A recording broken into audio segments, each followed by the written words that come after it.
Buckle up for another episode of Ghostfacers, a supernatural rewatch podcast. My name is Richard, and sitting shotgun as always is my brother in podcasting, Reed. Actually, I'm Neil. I'm your other brother in podcasting. Oh, well, there's no way. How could I ever have another brother in podcasting? Our podfather fucked a lot. I mean, that makes sense. Look at the two of us. Let's just say he got into it.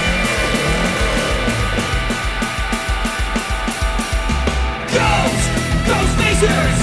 We face a ghost, when others will not, we're ghosts! Ghostfacers! Stay in the kitchen when the kitchen gets hot! Ghostfacers! We face a nightmare, we face a dread! Ghostfacers! We face a faceless, we face a dead! Welcome to Ghostfacers. Today we're discussing Season 4, Episode number 19, Jump the Shark. I'm glad you made sounds there because I was about to try to make a shark sound, Yeah, and then I realized it was going to be a tiger. Yes, that was the first thing that came into my mind. I was going to go, "Row." Yeah. That's Not a shark. not a shark noise.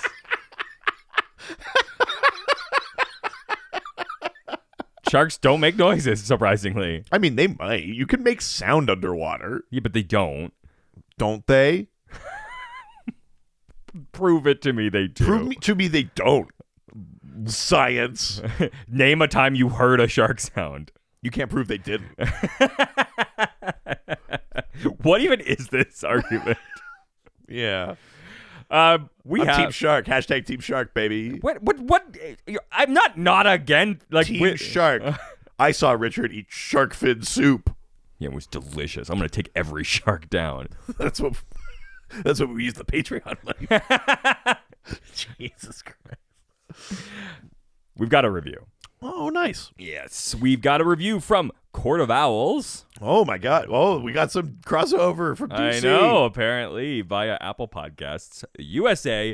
It's a 5-star review. It's a multiverse. Interesting.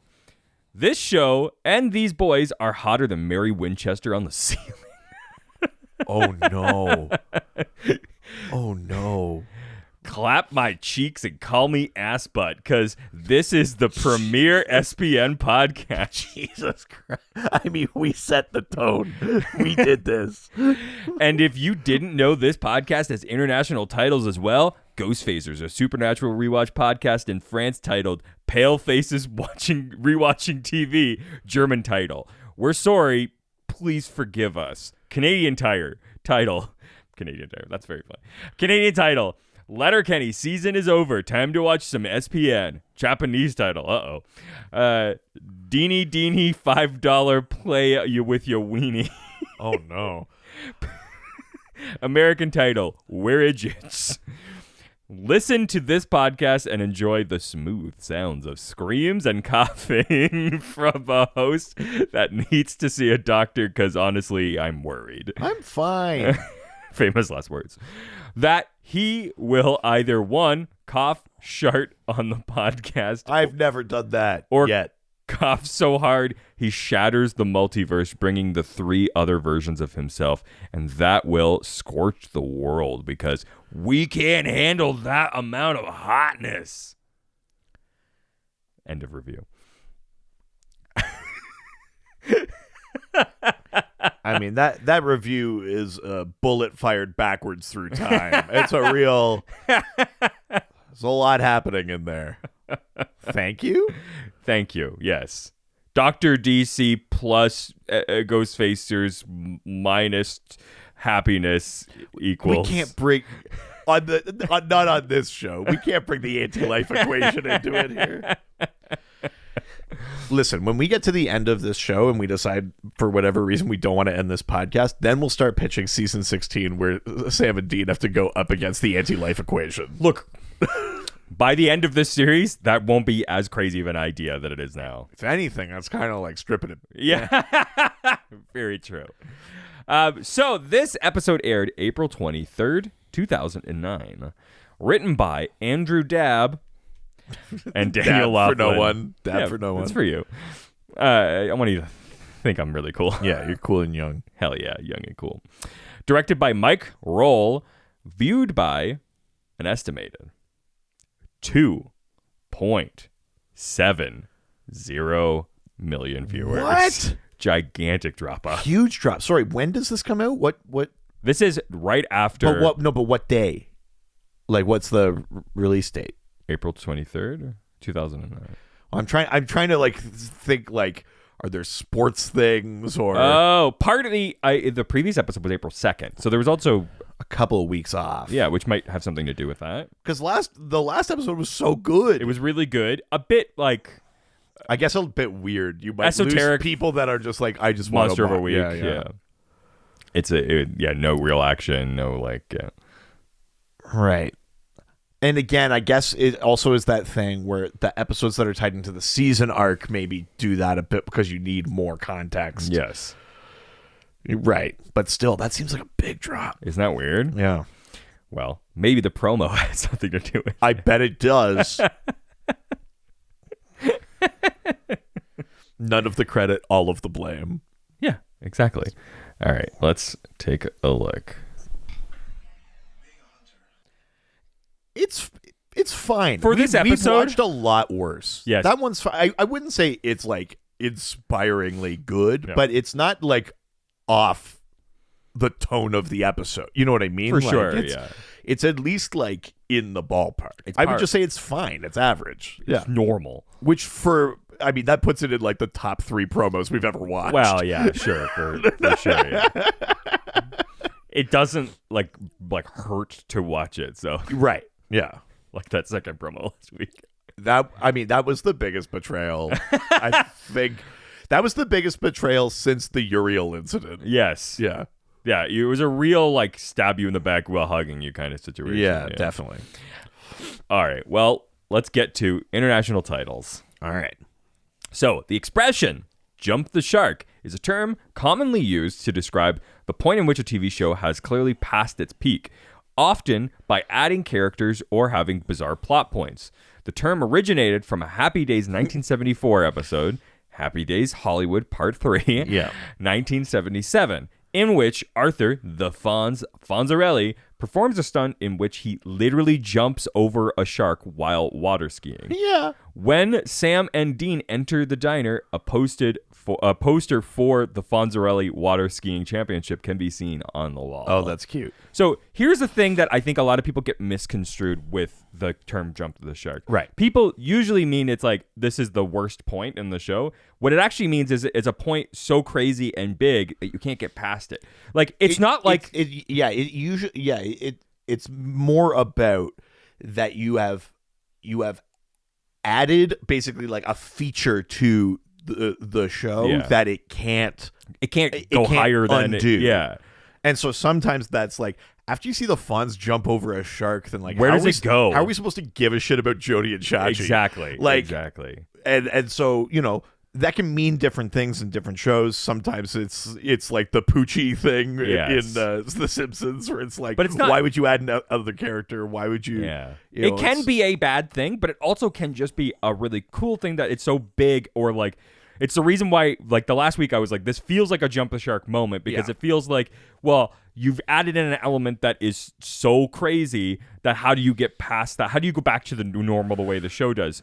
Supernatural does a really great job of constantly jumping the shark and just keeping it going on this new terrain. Like the jump the shark moment in Smallville is the end of season 3, beginning of season 4. Yes. Where he flies and there's witches and stuff. And then you go like, okay, so now this is not like a moral judgment on it or a value judgment, but it's like the show is fundamentally now not about him in Smallville. Now it's about superheroes and Superman.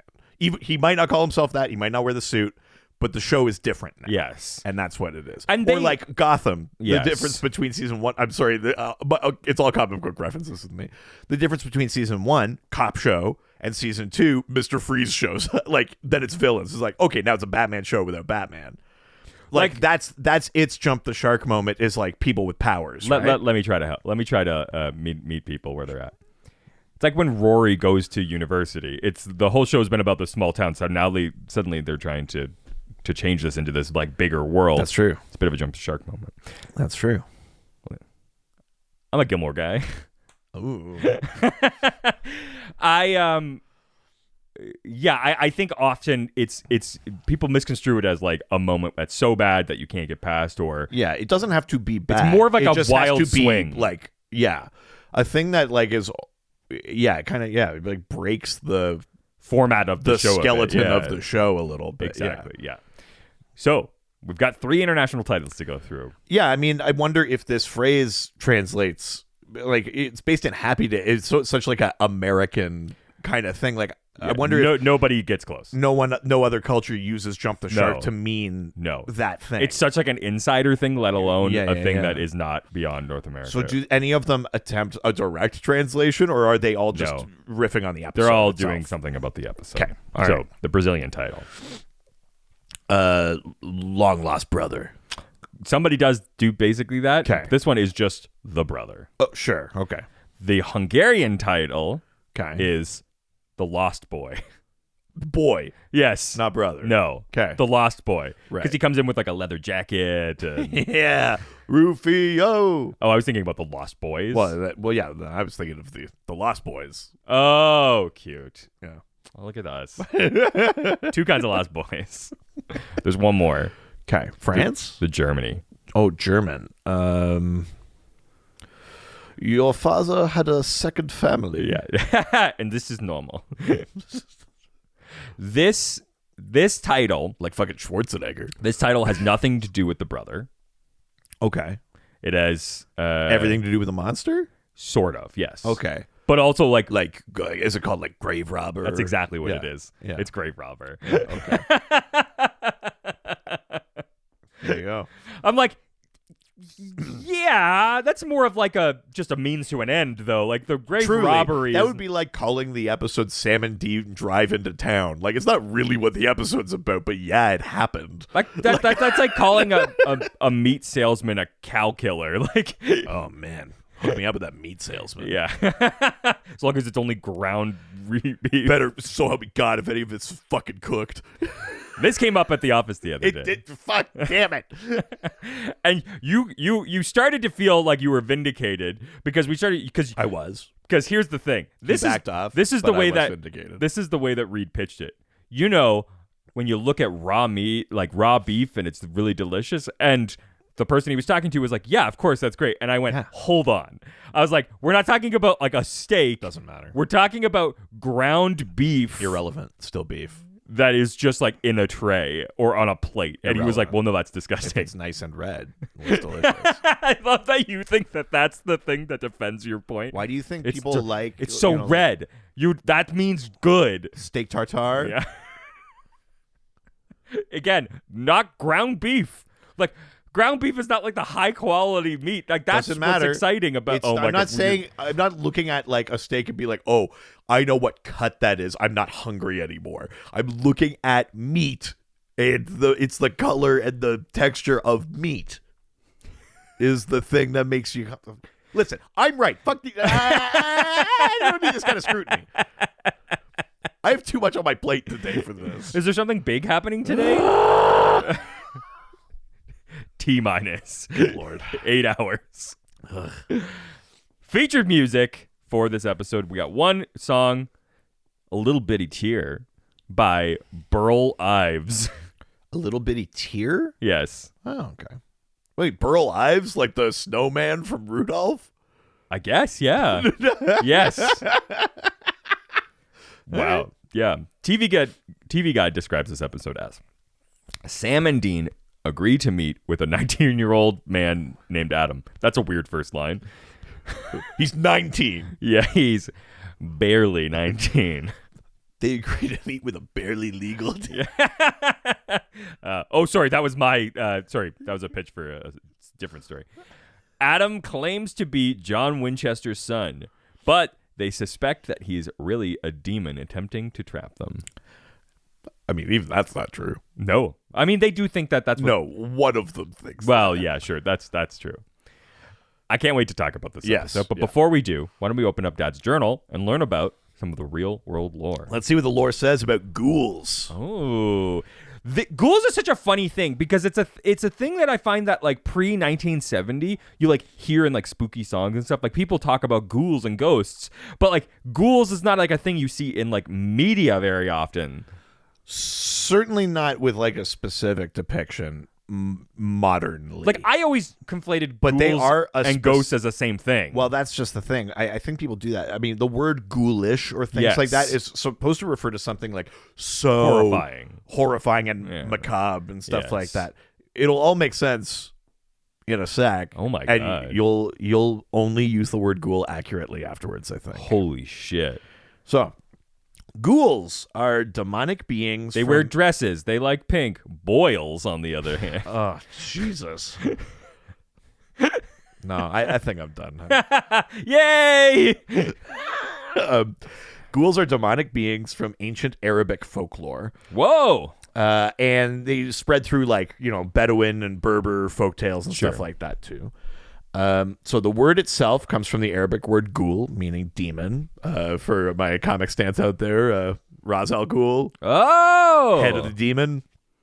Whoa. So it comes from the word ghoul. And Did you also call him Raz? I did, because I think technically in Arabic that's it. Even though my personal preference is to call him Raish, but this is for another podcast. We can.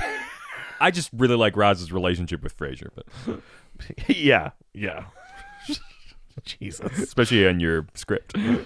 Oh.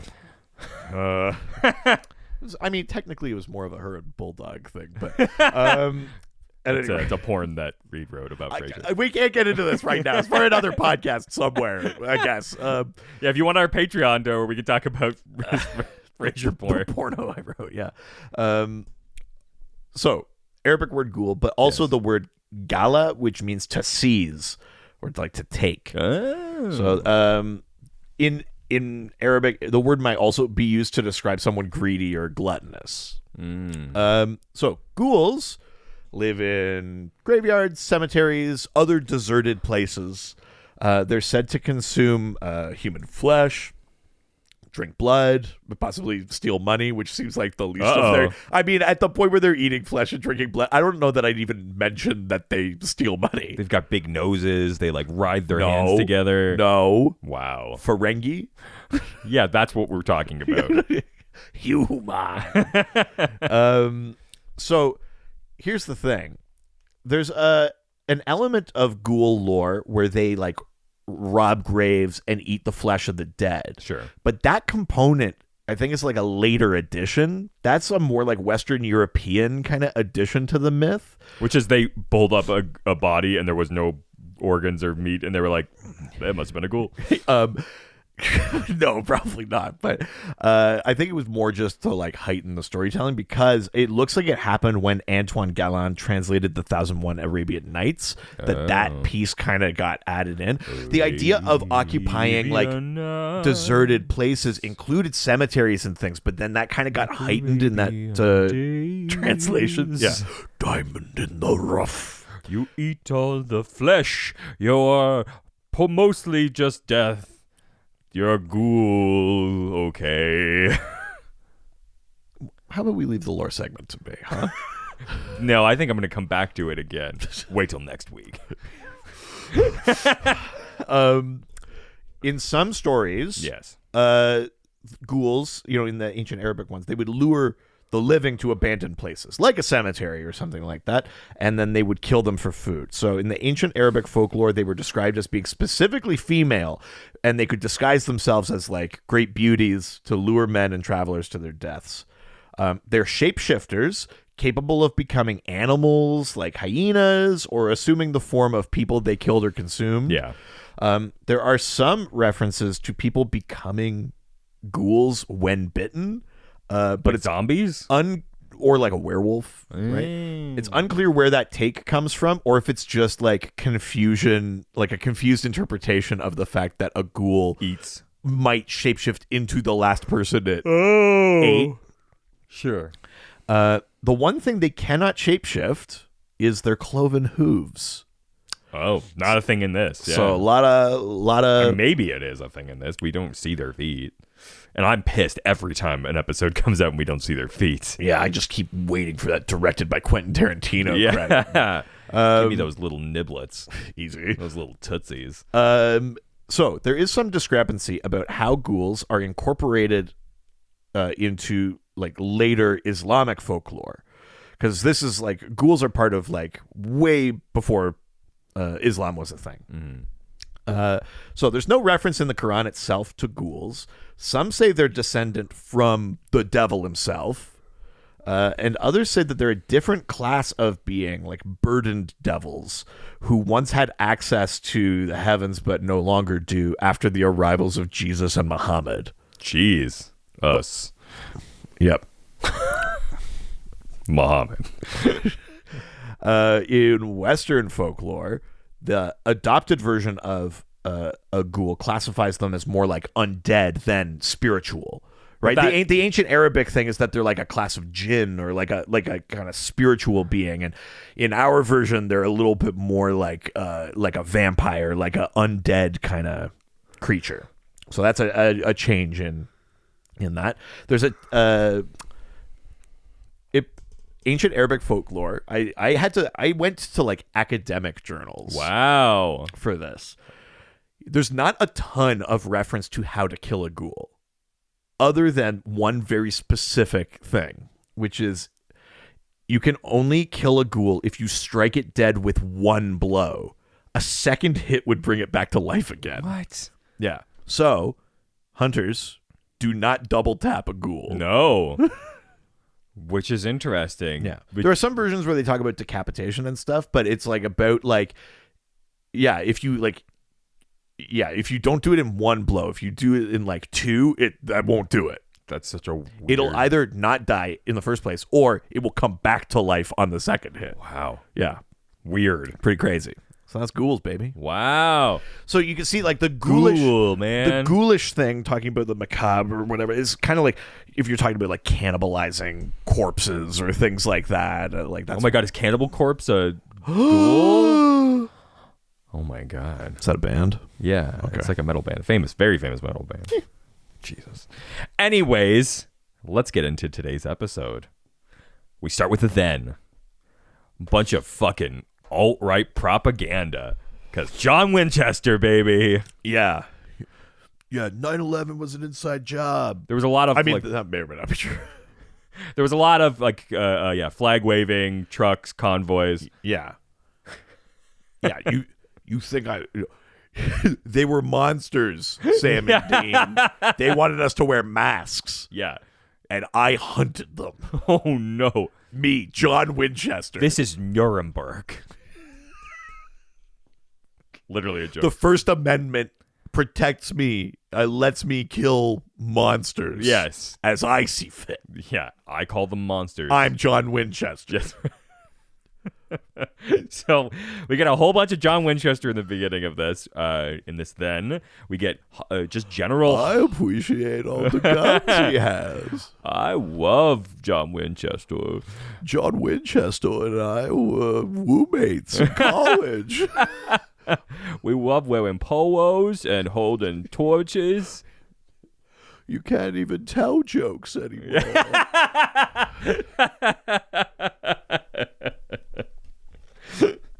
Had to bring back scumbag Elmer Fudd. Wow, of course, when you're talking about John Winchester. Yeah. I mean, listen, this episode doesn't do him any favors. Does not do him any favors. Absolutely. Past guest Laura Bolt and I constantly are sending each other now just like John Winchester is a dirtbag. Like memes and like clips. It's very funny.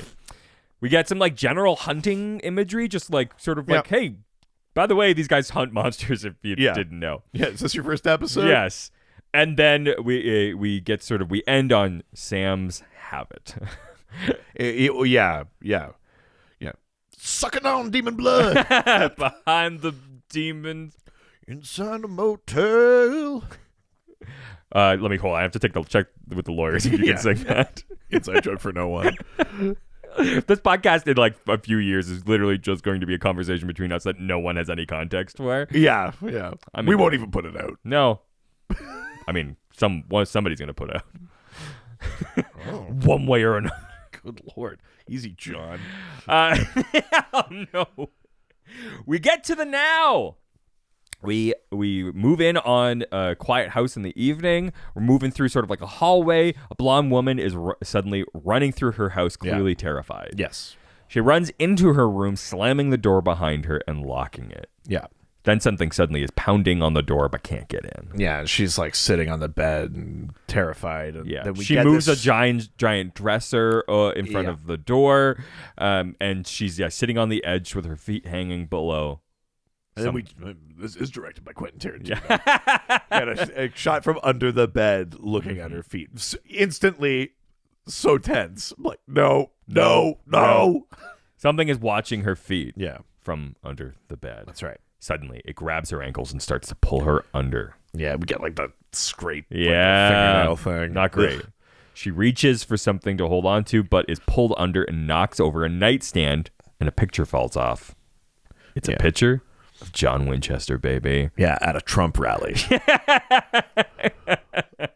Just as like make hunting great again. Yeah. Yeah. Kill Hillary. She's a Wendigo.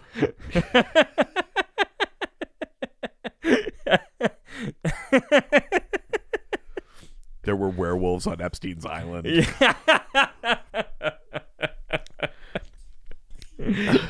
Yeah. Yeah. Suddenly we cut. That's the cold open. Yeah. We cut to Sam in the middle, in like the mid morning. We cut to Sam brushing his teeth. Yeah, which I don't think we've ever seen. Which is nice that like almost 4 full seasons in, we're like, these guys do hygiene. Yeah. Well, at least Sam does. Yeah. So kind of got to get blood out of his teeth. Dean, Sam is leaning on the Impala parked by a lake. Dean is sleeping in the car. He wakes up and sort of like falls out of the Impala. It's a good acting moment. I like it. Yeah, it is. Dean is not a morning person. Immediately declaring that he's hungry. He's hungry. Sam's like, we're 2 hours from anything. I think there's a sandwich in the back. And Dean goes, no, it's tuna. Yeah, he opens it, smells it. If you're buying a tuna sandwich, don't save it. Yeah, no. You're the one that bought it. Yes. Eat that one first. Tuna or egg salad, don't save it. Yeah. Also, one portion is... This is our new segment. This is the sandwich advice. But also, how could you not eat a sandwich? Like, it's tuna. It's probably been there all night. I know, but why didn't you eat it in the first place? Well, yes, exactly. But if you bought multiple sandwiches with the intention of eating one later, eat the tuna one first. Or don't buy We're going to be spending a lot of time on this. Yeah, fucking buckle up. Yeah, strap in. Don't buy tuna. Unless you like it, but then eat it right away. Don't be an idiot about it. Yeah. This is a travesty. I don't know if we can move on. Also, if you make tuna salad, put your fucking pickles in All it. right. Not Look. like some monsters. Okay. That I'd be okay with John hunting. Oh my God. Justified. He'd be justified. I would defend him. So, pro bono. Let me just address this moment. I made a tuna salad sandwich in front of you the other day for my wife. And I will never forget the horrors of that day. I also was making myself a separate sandwich, not a tuna salad sandwich, a turkey sandwich, and I put pickles on my sandwich. I don't care about your sandwich. You didn't chop up and put in pickle / relish into your tuna salad. That's insane. Those things don't go together. How you do it. No. Hold on. And so you made that comment. I also don't put pickles on my. Yo, you can't just create a thing and make it alt-right. I'm pro Second Amendment. I'm anti-old bullshit, and I don't like pickle. Yeah, I'm Witchard. Wait, hold on. Witchard Elmer 5. The E stands for Elmer. So you make that comment. My wife then goes, yeah, why didn't you put pickles in my thing? Because she's right, and you're a monster. Then later on that same day, it was the next day, she was like, hey, can you make me another tuna salad sandwich? I really like that. I'm like, okay. I'll put in pickles this time. She's being kind, saying she really liked it. Didn't have pickles on it the first time. No, I said, I'll put pickles on this time. Don't worry. I'm sorry. And she went, oh, I don't really like pickles in my tuna salad. That's weird. I mean, look, sign off in the comments. I think you're just kind of making that up. I didn't see it. No, I told her. Picture it didn't happen. I told her, everyone thinks you're crazy for putting pickles in. You pickle lit your wife? That's right. You goddamn right. Gas pick? Gasold? No, never mind. Let us know in the comments how crazy it is to put relish, let alone pickles, in a fucking tuna salad. You put chopped up pickles. I've never heard that in my entire life. Not like lay pickles on top like a maniac. You chop them up. That's it's insane. part of the salad. A potato salad, sure, but I will kill you. Hashtag pickles and potato. Hashtag pickles and tuna. Yeah. Cool. Sorry, hashtag pickled tuna, yes? Is that yes. what you... No, not here. Not here. That's it for the sandwich advice corner. We'll return to it Back later. to the episode. We'll return to it later. I kind of want to do this anytime there's a sandwich now. Yeah, obviously. Suddenly a phone rings. The hoagie invented it. Today's lore. Look, you're gonna be see what the lore says about grinders. This is it's an app. It's great. So I've heard. Yeah, it's where you meet a sandwich under a bridge. You meet a sandwich under a bridge. Hey, they see. Look, it all comes back around. Look, you're gonna be stretching for lore in these later seasons. Yeah, we literally might do sandwich lore at one point. Prepare yourself. Suddenly a phone rings. Dean checks his pockets and realizes the ringing is coming from the glove compartment. It happens to be one of their dad's phones.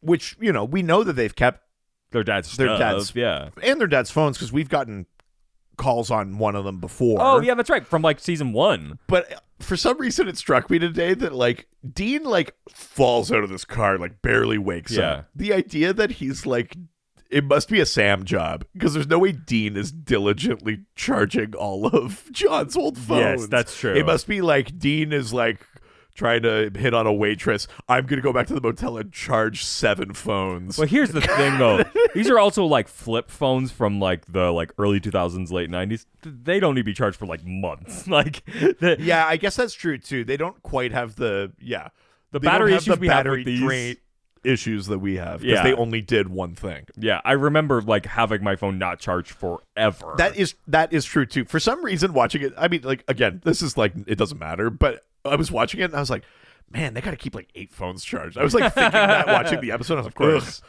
Don't worry, they'll address it at some point. A young male voice asks for John. Dean tells him he's not available and he asks if he can help. Huh? Understatement. Yeah. That's true. Dean just holds the phone to the ground and goes, it's for you piece of shit. That's also Dean and Sam's response anytime anyone asks about their father, even when he was alive. Yeah, that's true. He's not available. I mean, emotionally or politically. Yeah. Yeah, for comment. Yes. He's definitely not available for comment. But based on his tonality, the way he talks, you can take a guess on what he feels. Yeah. Tom Grummett. You can't even subpoena him. Jokes for no one. Look, if you were at that comic convention with us, you'd know. Subscribe to the Patreon for Dr. DC. This is a weird tangent episode. Are we jumping the shark? Yeah. I mean, we went to... That sandwich segment was our jump the shark. Oh, yeah. It couldn't get better than that. How could we come back? Too good. The show is fundamentally changed now. Prepare Sandwich Hour every week. Hour? Yeah. Good Lord. Yeah. Of an hour and a half episode. Yeah, and the episode was fine. I don't know, 4. Yeah, what are we, the Chuck and Gabriel show? So bitter. You're so bitter. The caller says his name is Adam Milligan, and he really needs to talk to John. Dean tells him John died over 2 years ago. Yeah. And asks who he is. The young man says, I'm his son. My God. Holy shit. I mean, listen, I think John is a scumbag for many reasons, and we'll get into them in this episode. The one thing I don't think John is a scumbag for is hooking up while hunting. He's a scumbag for many other reasons in this episode, but the idea that there is another like John child out there is not one of them. No. How he deals with that is bad. And how he deals with Sam and Dean, I have issues with all of that. But the existence of more John progeny, whatever. More John Seed out there. Yeah. That's John Seed's music. No,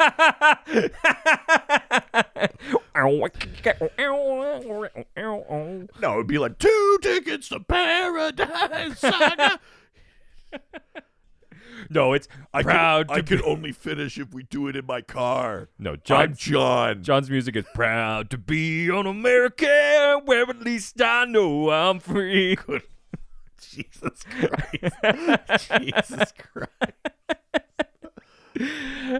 We then cut to the boys pulling in to Cousin Oliver's diner. Yeah. And Dean heads to the trunk, obviously agitated. Dean like straps up for this meeting because he's like, this is a trap. There's no way.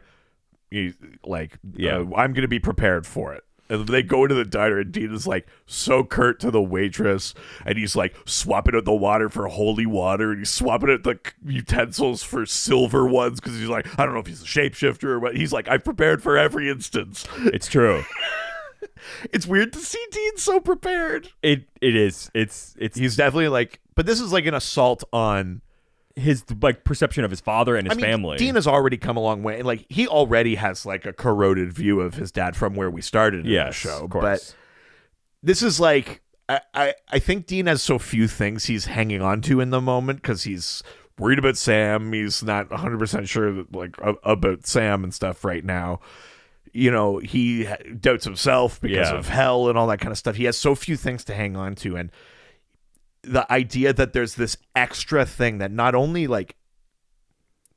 did John maybe have more or another family, but that he never even said it. Yeah. Like now he's fully keeping more secrets and like big shit so like now even like the family thing isn't that important to John in Dean's mind. Like I think Dean is really like scrambling here, and the only thing he knows how to do is hunt. And so he's really holding on to that shit. Totally. You know? So the Winchesters meet at Adam at Cousin Oliver's restaurant. This is a reference to the character Cousin Oliver in The Brady Bunch from 1969.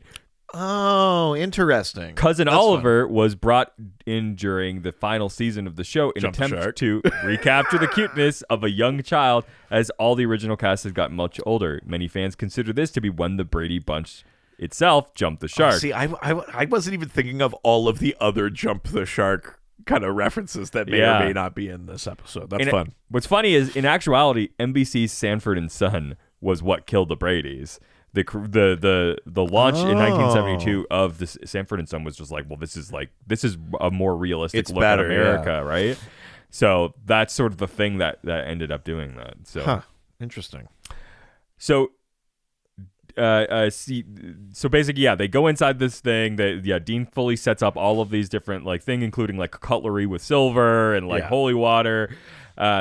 Again, as Sam strengthens the case that Adam is legit at this point, because Sam's done the research. Yeah, and he's like, Dean has brought like a gun and a bunch of silver and holy water into the diner. Sam brought like file folders. And he's like, he's a real guy. He got admitted to like he accepted to university. He's pre-med. Like connection to Sam there, you know. Or I guess Sam was pre-law, but you know what I mean. There's just that idea of like the sort of path that he's on. But at any rate, like Sam is like this, he checks out. He's real. This isn't like a made up identity. And Dean's basically like, sure, he's a human on this planet, or he was. Now he's got a demon in him. He's got a demon. Or he says, too bad he's got a demon in him or something now. Yeah. He's so like dismissive of the entire thing. It's very interesting to see Dean like this. Well, and as we talk, we'll go through, but like Dean has a very steep arc.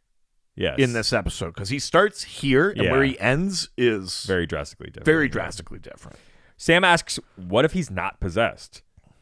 And Dean says, then he's a shapeshifter. Like he's just, and that's why he puts the silver cutlery on there. Like he is so not willing to accept that he's not at least a monster. Yeah. Again, Sam strengthens the case so that Adam is legit by pointing out that John's journal entry says that he's headed to Minnesota to check out a case January 1990, roughly 9 months before Adam was born. And then the next 2 pages are ripped out. Yeah. Which is like, if you're John and you're like, I don't want someone to see this, then don't write it in the first place. Why write it and then rip the pages Well, out? maybe he was feeling like, maybe this is a new life for me or something. And, oh, God, these fucking kids, never mind.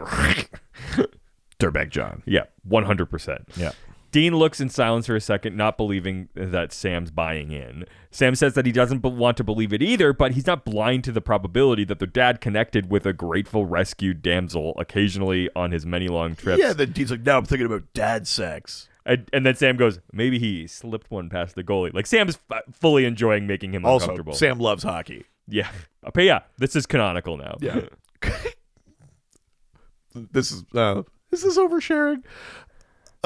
Not everyone uses that as a phrase, and someone, I don't know how, my wife referred to it as pulling the goalie when we were like not trying, use protection anymore. When we were trying, which is like the polite way of saying like bye-bye condoms. Yes. Time for this to feel good. For the first time. Yeah, it's me, John Winchester. Yes. I can't do this. So hearing that goalie thing, I was like, oh, because like it's come up before that's like a way that my wife talks. Like if friends are like, we're thinking of trying, she's like, oh, you pulling the goalie? Like that is very much the way your wife that talks. Phrase is the way she talks. And I was like, watching this episode, I was like, oh, Sam likes hockey. That's really funny. Yeah, John Winchester is the kind of guy that goes like, no, if it's like a medical problem, like if I don't come, like it hurts. Can't even feel anything. Yeah. Ugh. It's just not the same. Do you just not trust me? All your friends say that you're really untrustworthy. Oh, Jesus. Do you know what I realized? We're pushing John Winchester. I mean, we don't have to push very far. He's back, but doesn't take much. We're kind of moving him into the territory of like Peacemaker's dad. Yes. You fucking pussies. Yeah. Yes. Just then, a young man walks into the cafe, and Sam calls his name Adam. Yeah. Sam introduces him to Dean, who silently glares at him, and Adam sits down. Very biblical name. That's true. That'll never come back into play. Nope. He asks how they knew his dad, and Sam replies that they worked together. Adam looks a bit confused when Sam tells him that John died on the job, believing him to be a mechanic, and Dean snaps with, a car fell on him. Here's the thing. They play that like Dean has to cover... Yeah. And he does it sloppily. Yeah. But I think it's weirder that he's like, he died on the job. He's a mechanic. That's impossible. Yeah. It's like, that seems like a totally reasonable, I mean, not reasonable, it's horrible, but like a totally feasible job where you could die on the job is like you car it up on a thing. Yeah. Thing snaps. Like, yeah. It's not so crazy. He's like, he couldn't possibly have died on the job. He was a mechanic. Yeah. The safest job in the world. It's basically the same as being, I was going to say a school teacher, and then I realized the states. Yeah. Uh-oh. You guys need to fix some stuff. Hot take. This is our new segment. No. Institutional problems of Canada and America. Let's talk about the food in the prison system. Yeah, that's the biggest problem. That's my in the prison problem with system. the prison system. The food's too good. Yeah, how are you going to convince people not to do crimes? Yeah, they just keep wanting to get in there. Having their steak tartare. Shut up. No one wants that. The waitress arrives with another glass of water and greets Adam by name. Yeah. Dean annoys her again by rudely grabbing the glass of water, saying he's very thirsty. Well, because Dean has prepped a different glass of water with holy water for Adam to drink, which he does. And Dean's like watching, and then nothing happening. He goes, all right, it wasn't that, I guess. It's so funny. She shoots him a look and asks Adam if he wants his usual order. He drinks a glass of holy water, and nothing happens. As Sam tries to discern what Adam knows about John, because obviously they're going like, does he know? Yeah, exactly. They don't want to give up the goat, but you have to figure out, like, does he know about hunting and shit like that? Yeah. Dean slowly takes his gun out of his jacket, keeping it under the table. Yeah. Insane. Because, like, what was going to happen here? It's a full diner. McClunky.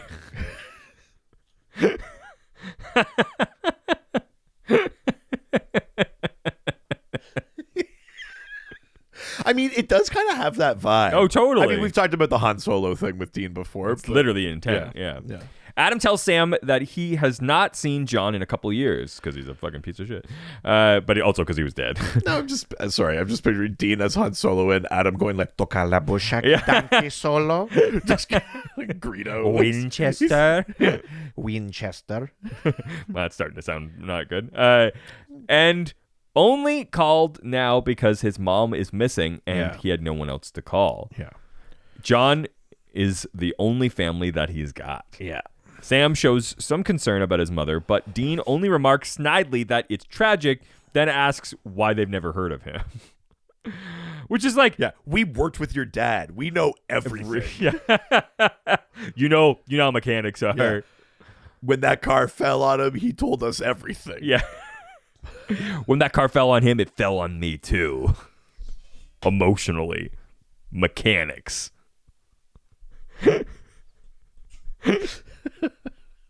Let's just say I had a very close relationship with John Winchester. I was in the car when it fell on him.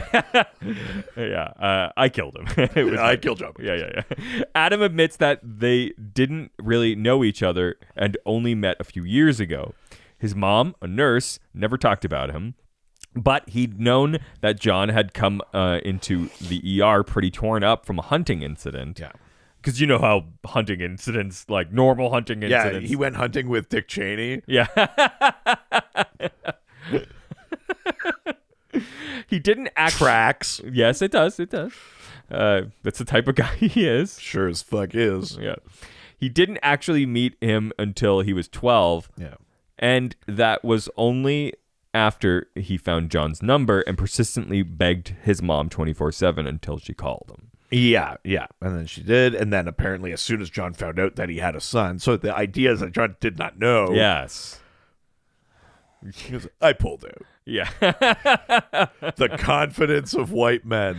As soon as he found out, he like drove all night, whatever. And we get this like shot of Dean when Adam is saying as soon as he found out, he like drove all night, like a couple of days to get here to, as soon as he found out. Celine Dion to get to you. But we have this shot of Dean, and we never really come back to the idea, but it's like Dean is like, I remember when I was around the right age for, like, if Adam would have been 12, I would have been, like 17, 18. It's like, I remember Dad just like, for no reason, not even a hunting reason, like up and leaving. Yeah. And he's like, you could see Dean is like, oh fuck, this is a thing. Like, yeah, it's interesting. Dean coldly utters, "Well, that's heartwarming," as Denise brings Adam's food, which Dean encourages him to eat. He cocks his gun under the table as Adam reaches for his fork when the silver has no effect. Yeah. Dean uncocks his gun looking disappointed. Yeah. I want to shoot somebody. I want to kill somebody today. I brought out my good gun. Adam continues telling them about his relationship with John. He taught him how to play poker and pool, bought him his first beer at 15, and even showed him how to drive. And after having the beers, obviously. And this is starting to fuck with Sam Dean because Adam is speaking so like he was a good dad. He was my dad. Yeah. And Sam and Dean are like, especially Dean.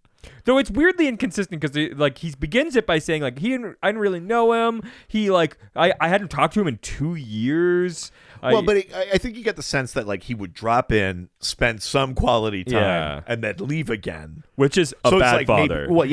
Objectively a bad dad. Adam is being like insufferably forgiving of him. But I think that's the idea. But yes, you're right. There's sort of conflicting interpretations of it. Totally. Dean finally explodes as Adam begins to describe John's beautiful Impala, angrily insisting he's lying. I'm sorry, but who the hell are you to call me a liar? Adam asks. We're John Winchester's sons. That's who. We are his son. Dean yells. Adam stares, audibly shocked that he suddenly now has brothers. Yeah. Dean, adamant that they're not brothers, accusing him of being a hunter playing games. Yeah. Which is he's like, I've never gone hunting in my life. Yes, it's very cute. What does that mean? Yeah. Adam angrily retorts that he's never been hunting in his life. Exasperated, Dean gets up to leave and tells Sam to follow. Adam calls out after them that he can prove it. Yeah. look at this. This is the hog of a Winchester. Like, all right. Yeah, all right. Welcome to the family. One of us. There's some fan fiction I think you need to read.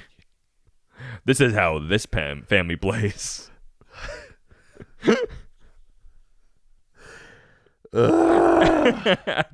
They go back to the Milligan house. Yeah.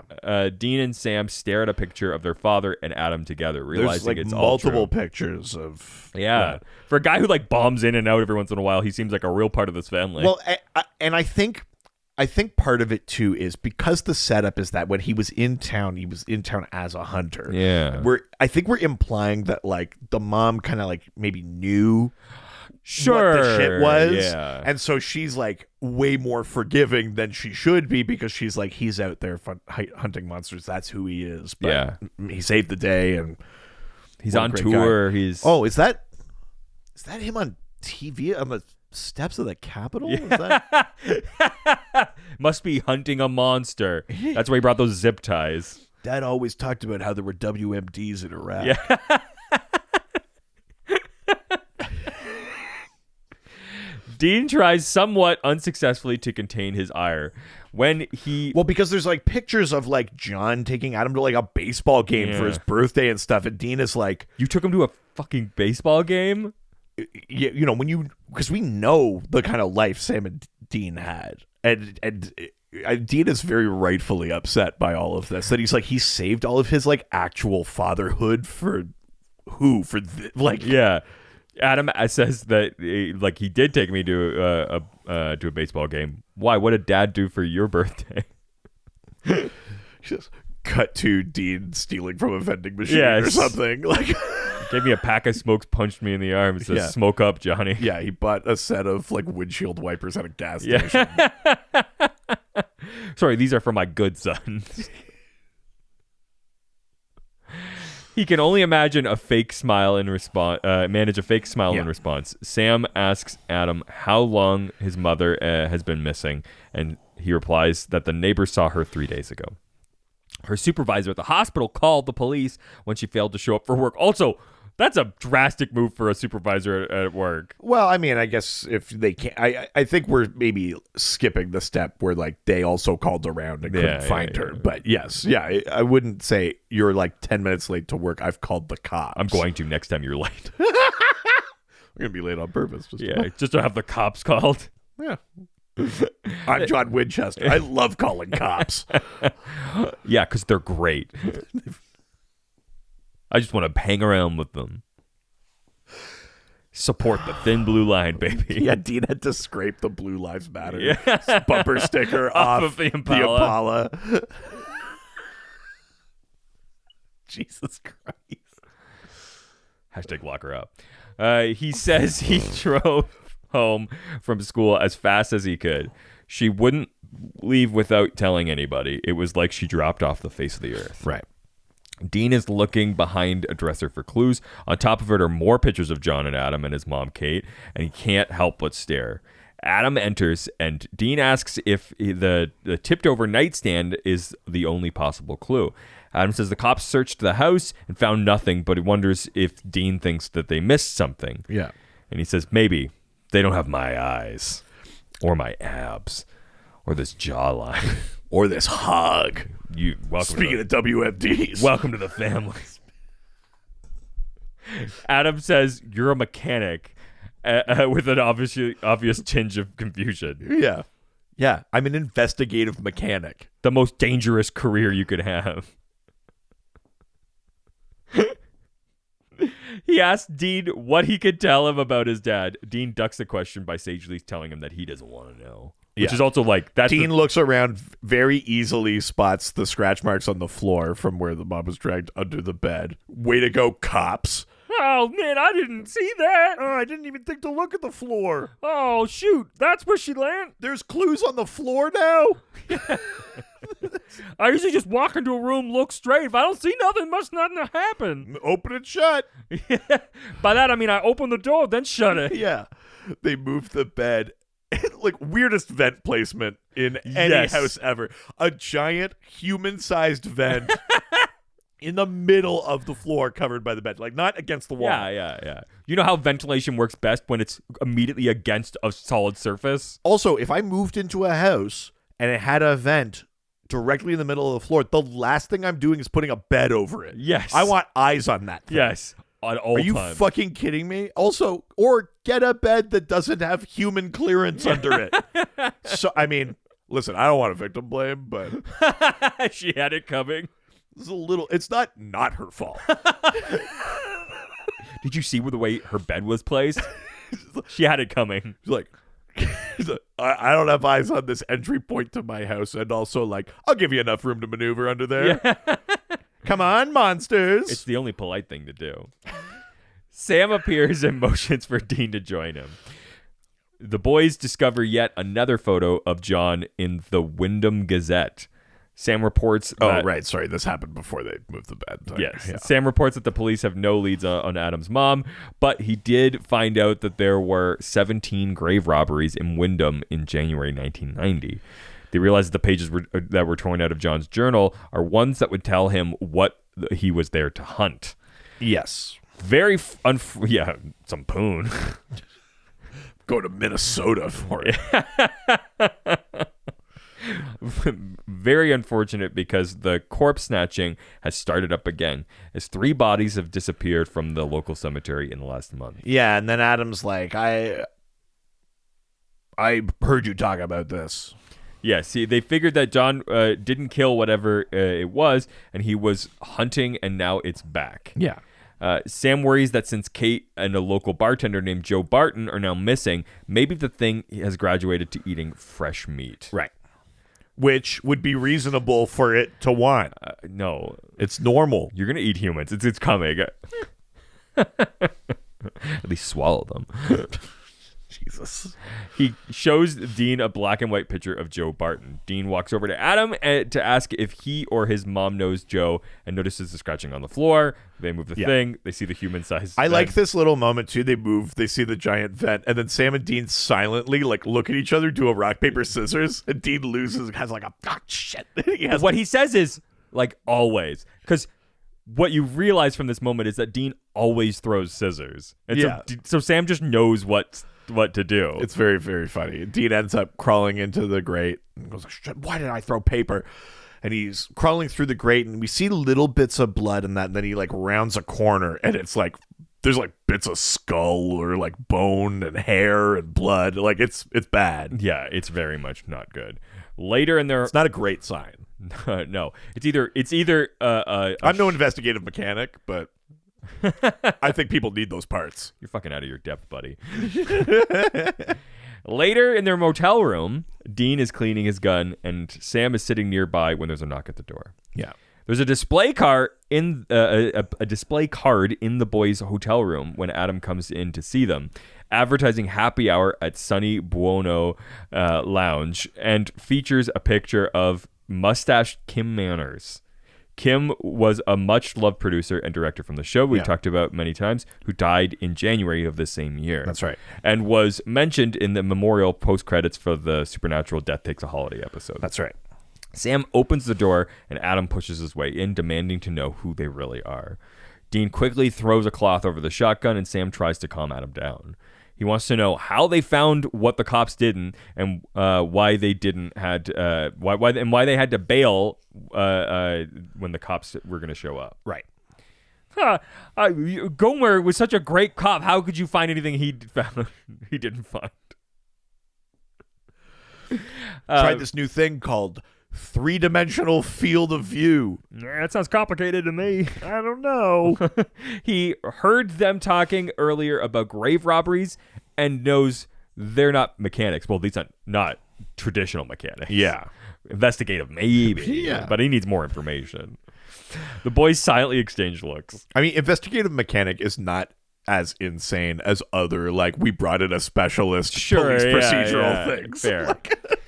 Adam pleads with them to tell him what's going on. Finally, Sam says, "We're hunters." Yeah. Dean cuts in loudly to stop him, but Sam asserts that he deserves to know. And Dean shakes his head in opposition. I like that Sam is like, he deserves to know, and then we do this like gentle crossfade, a new establishing shot, then we cut back in and Adam goes, so monsters are real? It's like, oh great, we didn't have to watch them explain it to That's a thing that they often do in this show. It's kind of like, it's a little funny, but it's also like, thank you. Yes. It's a thing they do a lot in the show. Anytime the boys like finally say like, this is the real world. Yeah. They usually don't show that stuff.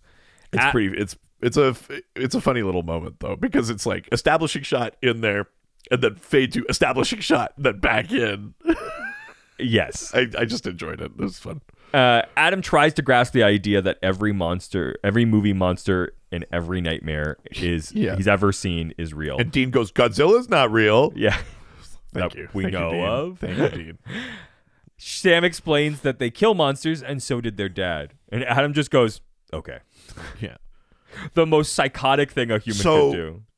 Are you saying that like vaginas are monsters? Because my mom always said that John killed her pussy. Yeah, John came over to slay.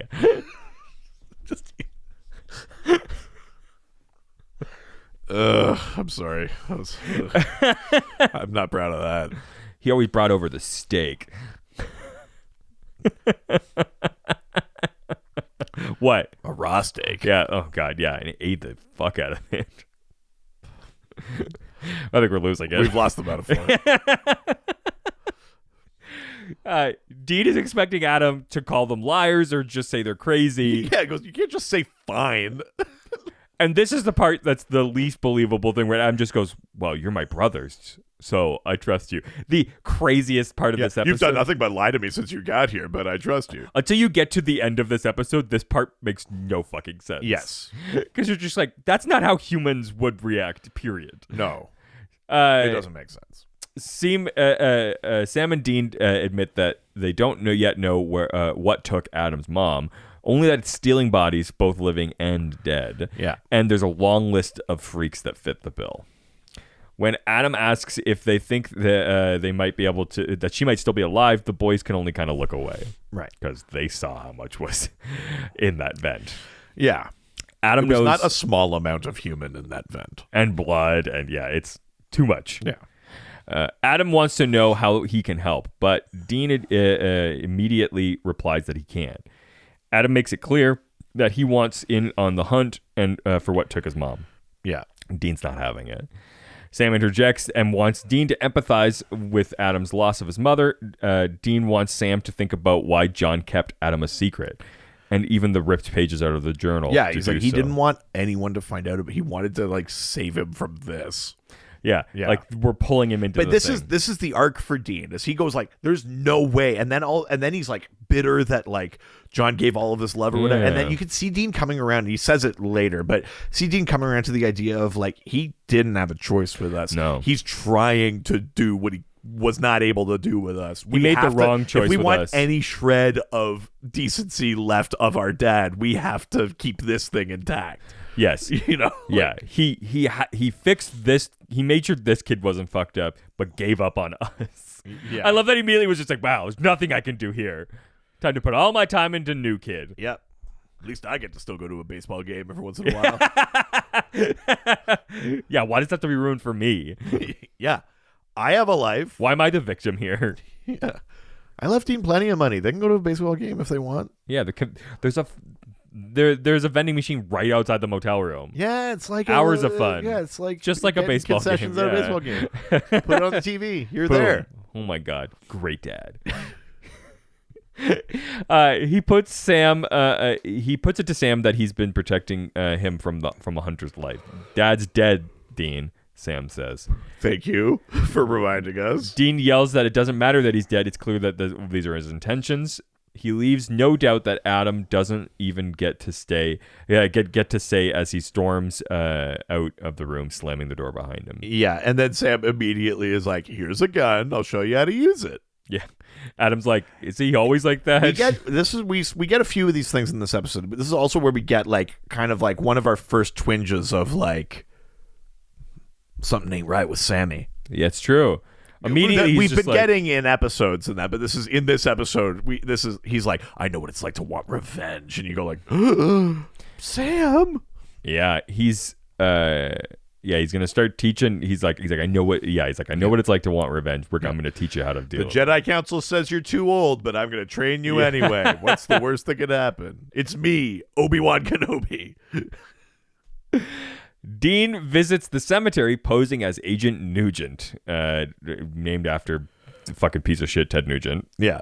This was my dad's favorite secret identity. Yeah. Who could say there was anything wrong with him? And the director shows him the mausoleum that the bodies disappeared from. Also, like, right away tries to, like, sell him a spot. Yeah. Mausoleum. He's like, you ever think about where you're going to spend eternity? And he's like, all the damn time. Yeah. I'm like, oh, shit. Even the guy's like, oh, Jesus. Never mind, dude. It's not fun if I don't have to sell you on it. Yeah. If I don't have to convince you. He tells Dean notices there's some sticky and wet on the side of one of the coffins. Nice. And asks the man what it is. He tells him it's embalming fluid.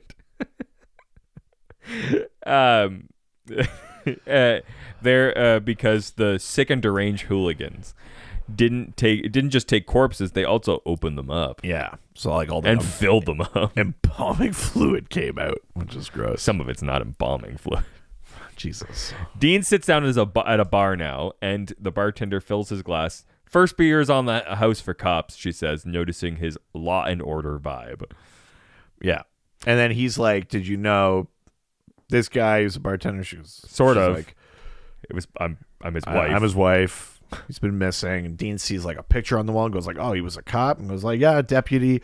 Yeah, they get to talking, and you find out that this guy, as a deputy back in 1990, yes, worked on the grave robbing case. And then she says like, he said it was just good cop work that like ended that. But if you got him a little drunk, he'd say that he had help from a specialist or whatever. So you start piecing together like, in the way that Sam and Dean sometimes work alongside cops or whatever, John rolled into town. He worked with this cop. They stopped the thing. And so he's kind of putting the pieces together that like, okay, now people are going missing. We've got Adam's mom and this bartender. They're both connected to John. So like they did not finish whatever this job was. Something it's not done, and it's like connected to John. But whenever she would ask her husband about it, he would basically say not to worry because they took care of it. Yeah. Back in the motel room, Sam is teaching Adam how to clean a gun. When Adam asks how John really died, he was like, I told you a car. When Sam tells him it was a demon, he wants to know if they hunted it down and got revenge. Not that like, hey, does this implicate like God? Is God a real thing now? Like what? I also like the idea. I mean, you wouldn't want to see it in an episode maybe, but I like the idea that they're like, well, he traded his soul to a demon and then he was in hell. But we did see him one more time when he came out of a door to hell to hold the demon down while Dean shot it in the head. Sounds like a dream to me. Or actually, no, he doesn't shoot it in the head. He doesn't shoot Azazel in the head, does he? He gets him like here. Yeah, where like he almost might not have killed him. Yeah, you're right. Yeah. You never know. Dean killed it, Sam says shortly, so it's over to you. Adam asks, it's over for you. Yeah. And it's like, it's never over. Sam's like, I want revenge. Yeah. You're like, Jesus, Sam, pump the brakes, man. Where is she? Yeah. Why did you say that name? Suddenly, the lights go out. Sam picks up a gun and heads towards the bathroom, where the creaking is coming from. He kicks open the door, but there's nothing there. I don't think they're in the motel. They're at the Milligan house. Oh, yeah. I thought they were at the motel. Maybe. Oh, no, sorry. You're right. They are at the motel. Right. I'm getting confused. Yes. They're at the motel. Yeah, there's creaking. Sam's like, get out, get to the car. He like shoots up into the vent because he realizes the things in the vents. They run for Adam's car. Sam is unlocking the doors when something under the car pulls him onto his back by his ankles. Yeah. Adam runs to help just as Dean pulls up in the Impala and comes running. Yeah, they pull Sam out. Dean fires like a blind shot under the car. Yeah. they move the car after, and again, perfectly centered. He was like, damn it, Adam, you parked right over a human-sized hole in the ground. So funny. Idiot. Together, they pull Sam out. And just a giant fucking manhole. Yeah, so funny. They still don't know what it is, but now realize who it's going after. Right. Joe Barton, Adam's mom, and now Adam, of all people that knew. It's all people that knew John Winchester. They're all connected. At least we know why it's back, Dean says. It wants revenge. And Sam's like, what did you say? Revenge? Oh my God, I'd love that. Do we get to revenge? I want a revenge so bad. They return to the Milligan house now, and Dean sends Adam to gather his stuff. Because Dean's plan is they're just going to leave town with Adam, drop him at Bobby's so he'll be safe, and then come back and kill whatever is doing this. Totally.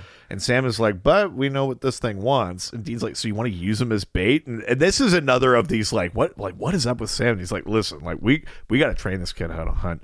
So things are going to come for him. He needs to be, ready. What are we going to do? Just pussyfoot around this? Sam's being real kind of, he's not necessarily making bad points 100%, but he's being very uncharacteristically Sam, callous about it, very uncaring, unempathetic about it. Yeah. But Adam says, I'll do it from the doorway. Whatever it takes, I'll do it. Yeah. Whatever it takes, I'll do it. We do a brief training montage of shooting guns and Sam has all these books open and he goes, and then that's when you use silver. Yes. I'm not really sure how much time has elapsed, but I think it's only a couple of hours. Yes. This is everything you need to know. Yeah. Adam says, that's some job you got, man. They haven't really worked out their internship program. It's not a very scalable kind of training thing. They're just here's everything we know. That was 2 hours. Yeah. Good luck. Sam says being a hunter isn't a job, Adam. It's life. Yeah, and Dean is kind of since fucking when? Yes. Sam is being you got to cut people out. Mm-hmm. You have a girlfriend, you got friends? Not anymore, you don't. They're just going to get in the way. Their weaknesses. The only thing you can count on is family. There's only one thing you can count on. Family. Have tears, take a Corona. Yeah. Yeah, you can have any cutlery you want as long as it's silver. Yeah, there it is. God, you're good at this. Yeah, baby. You're ready for tonight. Dean summons Sam out into the hall and angrily reminds him that their dad gave him the same speech before he ditched for Stanford. Yeah, and then Sam was like, and turns out Dad was right. And Dean's like, since fucking when? Yes, who even are you? It's funny to see the roles reversed here, and also the idea that defending John is indicative of demon influence. Yes. Which is John's bad. Yeah, he's a bad dad. The show is telling you that if you defend John, you're either being naive, you're on the wrong side of history, or you're being corrupted. Yes. Yeah. Which is pretty funny. Yeah. Dean accepts that it's too late for himself and Sam to lead normal lives, but believes Adam still can. Sam is unmoved. He's decided that what people think is real, normal life is an illusion, and concludes that Adam isn't so special that he gets to go on living it. He's cursed like the rest of the Winchesters. Yeah, oh, Jesus. Dean does not accept that and storms out again to search for what's hunting Adam. Yeah. Dean is back in the tomb where the bodies were stolen. Goes to the mausoleum, yeah. That's right. Finds a tunnel leading to a hidden room. So much tunnel work. I know. So much claustrophobia in this episode. Are you bad with claustrophobia? I'm not bad. Not like you are with heights. I'm fine with I'm mostly fine with it. Yes. I don't get worried in elevators. I don't have any of the kind of real claustrophobia things. But if something is barely big enough for a person, that's not don't meant for go a person. in it. No, it's not. It's not big enough for a person. Big enough for a person means you could fit 2 people in it. That's my yeah. If you could hello tenths. If you could fit 2 people in a thing, it's big enough for a person. Yes. That's not a crack at my weight. It's just my perspective. That's why I only buy 4XL shirts. If I can't get 2 people in here, I'm gonna feel like I'm trapped. Okay, maybe I am claustrophobic. And turtlenecks, no thank you. Oh God. He crawls in and sees a severed arm on the ground. Yeah. With a pair of glasses lying next to it, which he recognizes as Joe Barton's. Yeah. Yeah. Suddenly, he hears the blocks shifting at the entrance and looks up to see them being moved back over the hole. Some fucking cask of Amontillado shit. I was gonna say, like, how do I buy my wands and broomsticks? We went to very different places there. Yes. He fires a pistol, but dirt falls down and fills up in the tunnel. Yeah, so now Dean's just in there. Yeah. Although, I mean, well, there's a door it won't open, but yeah. Back at the house, Sam and Adam close off every way into the house, but the grate that was under the bed. Yeah. Suddenly, they hear a door open and a voice cries out for Adam. Mom! He shouts and runs out of the room. And Sam's like, no, no, no, no, no. And like chases him downstairs and he goes like, she's not real. You got to shoot her. Like, you can't do it. There was too much blood in the vent. She can't be alive. This is a monster. Adam, you got to do it. And Adam's kind of like, Adam takes the gun from Sam and he's kind of like going back and forth. He's like, I don't know what to do. Sam's like, she's not human. And Adam goes, I know. Yeah. And nice. Pistol whips Sam and knocks him out. Yeah. Adam smiles at his mom. All right. Oh, easy. Step monster. I'm stuck in the mausoleum. Step monster. Good Lord. Dean is searching for a way out of the crypt when he notices a fairly new-looking coffin at the side. He opens it to find Kate, the bottom half of her body torn apart. Yeah. And then he opens another one, and it has Adam in it. That's right. Also torn apart. So you're like, oh, fuck. Not even them. Sam wakes up, tied to a table. That's right. Thank you. And also Dean breaks some glass. And Dean's going to try and like climb out because he can't open the door or anything in there. He's going to try. That's how he gets out. He's going to try and climb out. Sam wakes up tied to a table, and Adam goes, we're monsters. Yeah. He sees Kate cutting her fingernails with a silver knife. He realizes that silver had no effect because they aren't shapeshifters. Yeah. They're ghouls. He puts it together that they're ghouls. And he goes, the live meat thing threw me. Yeah. And they go, well. And we learn here that like when they consume someone, they also get their memories in that, which is how Adam was so convincing about being Adam. But they say the first true thing in this episode where they balk at the term monster, and Sam says the real monster was the thing that killed their father, John Winchester. Yeah. And everyone's like, yeah. Yeah. Look, I get it. Yeah, he's worse. Yeah. Yes. No arguments from me. Look, we human flesh, but we think like all people are good. Like yeah. Like we still wear masks. Like we're not terrible. Yeah. Yeah, we eat people, but we don't ban books. Yeah. John. We believe in critical race theory. Fucking John, man. The ghouls. John Winchester. Like earlier in this episode, Dean's looking at like the old newspaper from like 1990 and he sees like John in the background. Yeah. And now I'm picturing like all these photos of funny. like the last few bad things or whatever in the States. It's just John in the background of all of these horrible turning points. Like, yeah, if anybody's good at Photoshop, please do that. Yeah, sure. The ghoul plans to make a night out of consuming Sam. So these ghouls, though, are siblings, I think. Nice. Easy. I think there's a thing about that it's their dad father that was John killed. The ghoul that John and the cop That's right. killed. Yeah. And now they want revenge. This whole thing's about revenge. That's true. Revenge begets revenge. Tasty. They cut Sam and begin to drink his blood. And Sam's like, hey, that's my thing. Yeah, I mean, they cut him a lot. Well, they even like his blood tastes weird. Well, yeah. Yeah. Yeah. Demon. Yeah. I'm feeling angrier. Yeah, this is weird. And I'm a ghoul. What's wrong with you? You're a bad guy. You're like your dad. You know what? I don't want this. Yeah, no thanks. This has gone bad. I mean, there was a part of me that couldn't remember how this episode played out, and I was like, do they not do it? That's what I wondered. I was like, yeah, I forgot too. But like, it's like pooling into bowls and shit on them. Yeah. Like, well, they cut his like wrist the way that you kill somebody. A bunch. Like this isn't for attention. Like they're going straight down. Jesus, good Lord.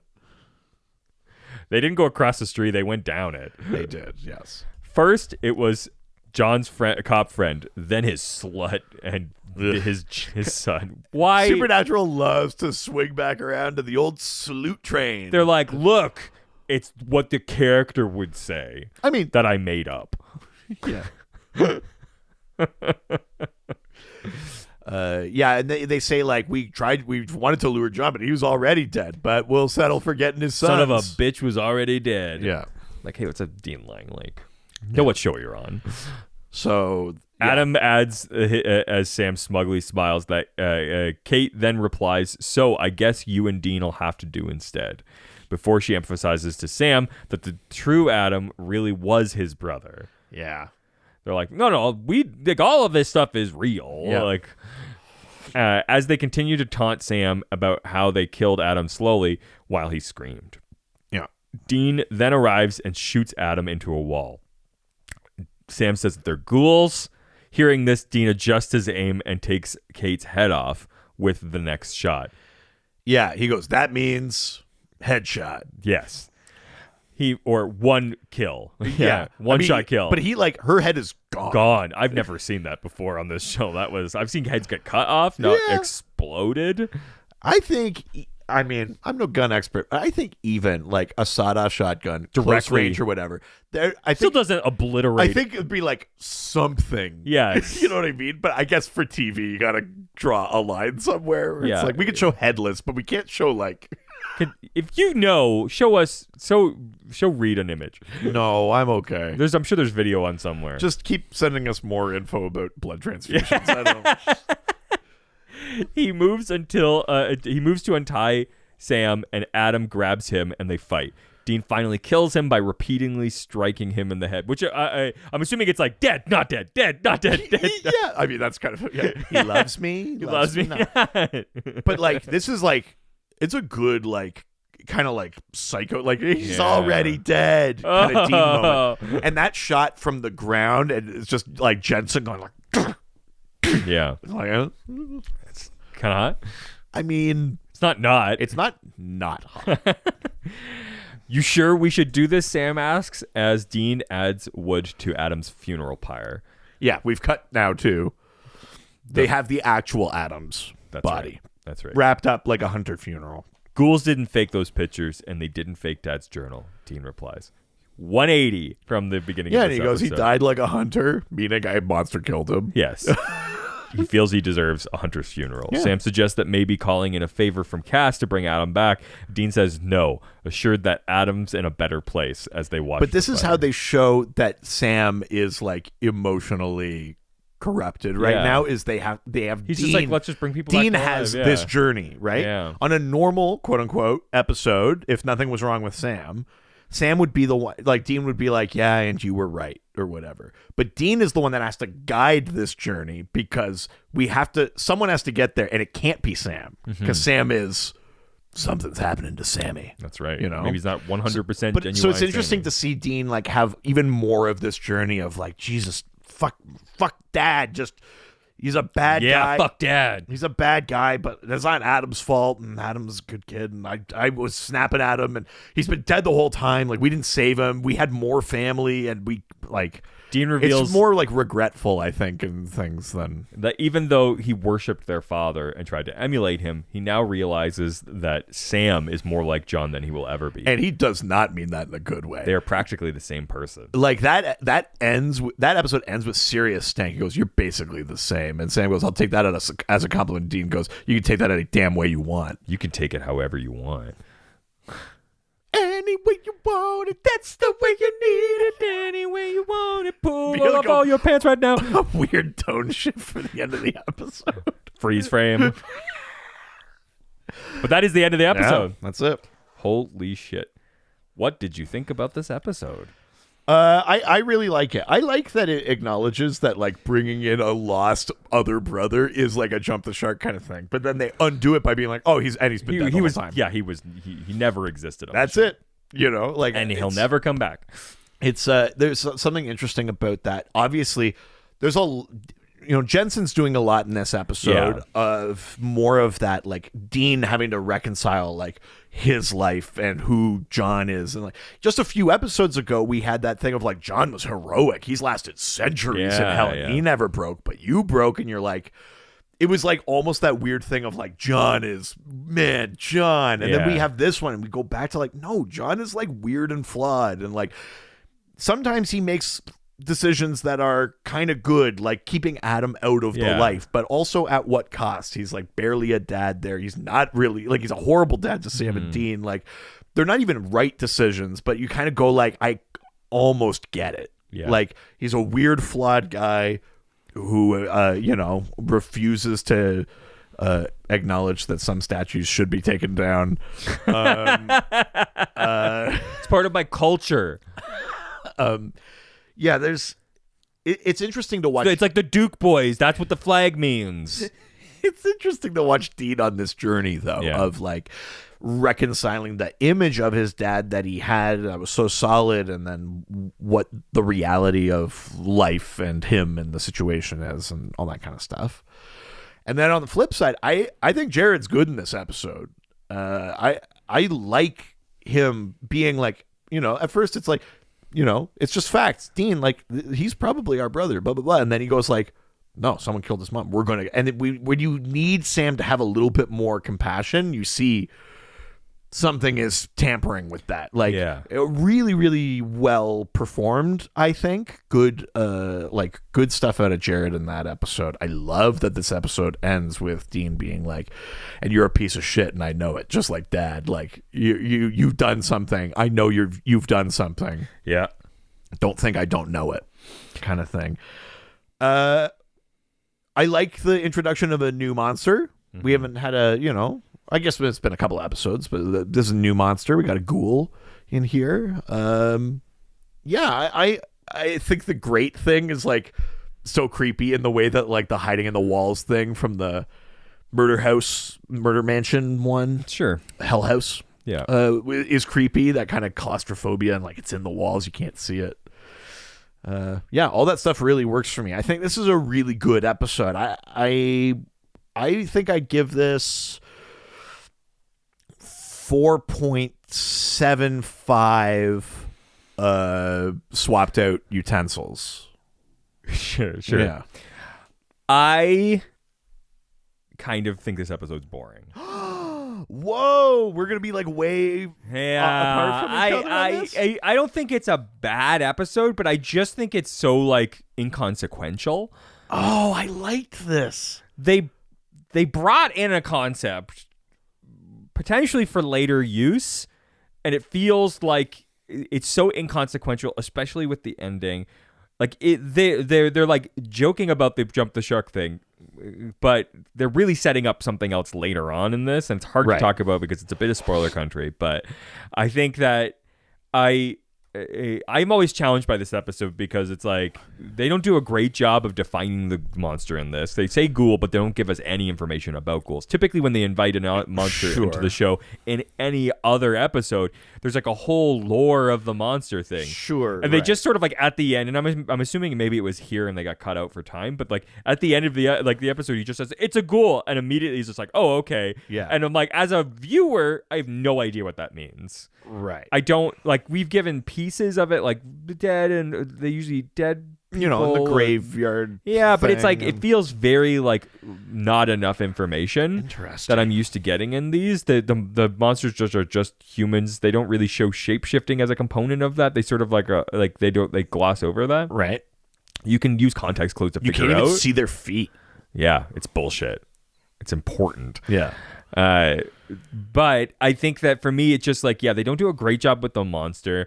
I think that the dad stuff is interesting. I wish they gotten a little bit more into it, but it feels like a big thing to try to drop into for one episode.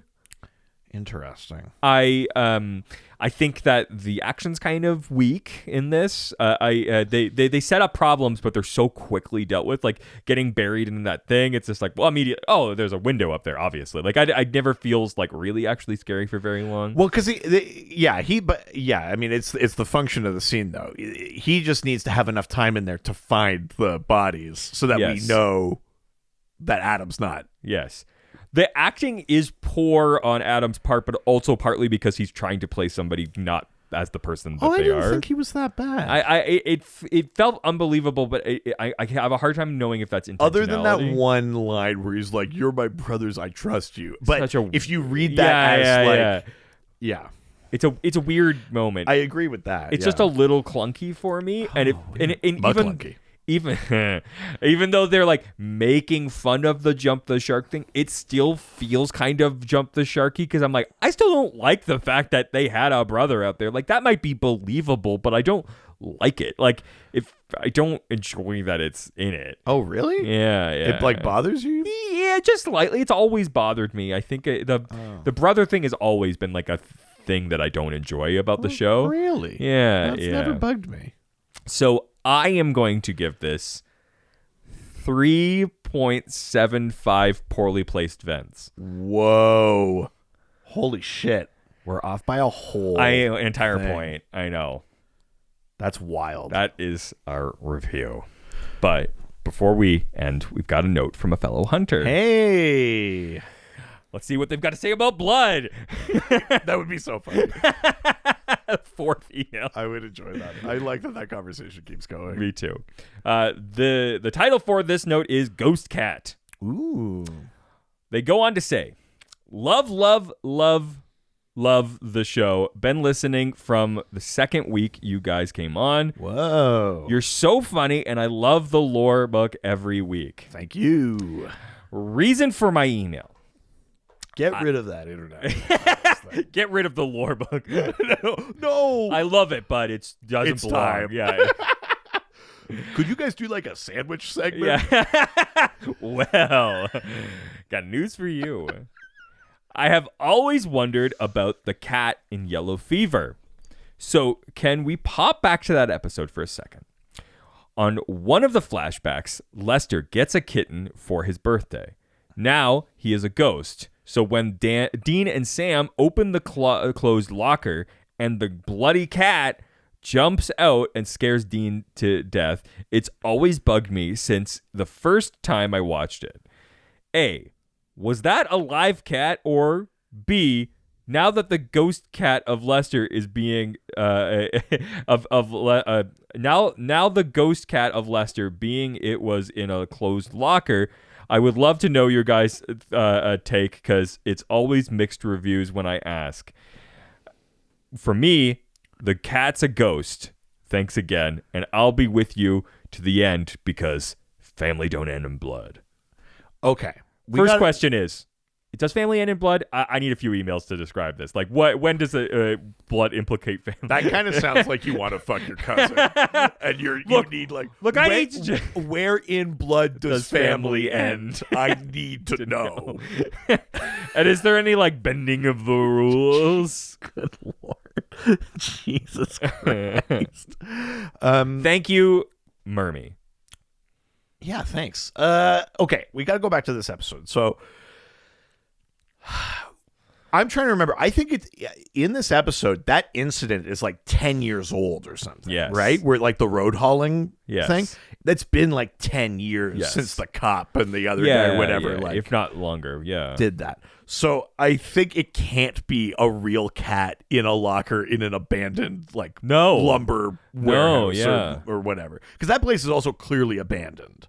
But was the real cat in that? I don't think it can be a real cat. I think it has to be part of the fear thing, right? Because that's part of that episode, right? So do you think that it's an illusion? The ghost is he's a fear ghost. Yeah. So I think it must be an illusion, right? But maybe it's I don't know that there's like I have a super clear way to like make it all make sense, but I think I agree that it's got to be a ghost. There's no way it can be an actual cat that's been stuck in a locker for 10 years. I mean, the cat was stuck in the locker for 10 years, but that is a ghost cat. It can be both things. Right. Yes. What I mean is it can't be a live cat that has survived 10 years in a locker. Yes, is what I mean.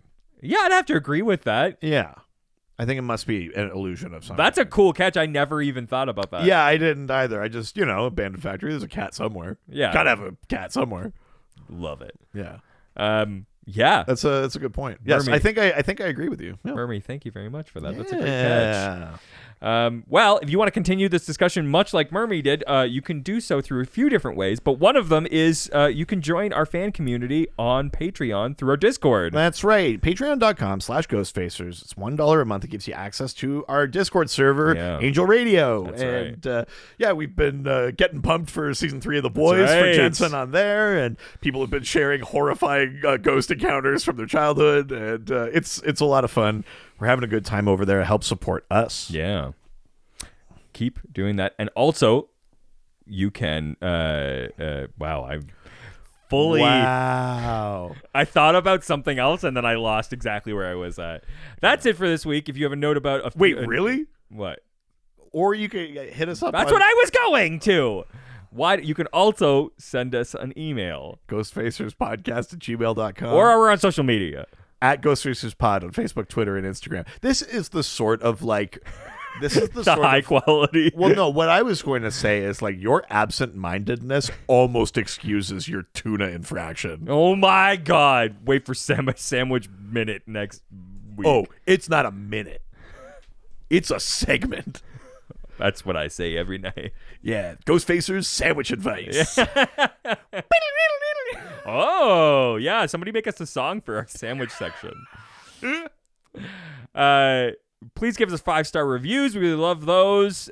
We've got merch at ghostfacerspodcaststore.com, and we have a whole other podcast. Yeah, Dr. DC Podcast. We talk about DC Comics. Mm-hmm. We talk about superheroes and stories, and we answer listener questions. You don't need to know anything about it, but if you like the way we talk about lore and stuff over here, you might enjoy how we talk about superheroes over there. That's right. Say goodbye, bitch. Jerk.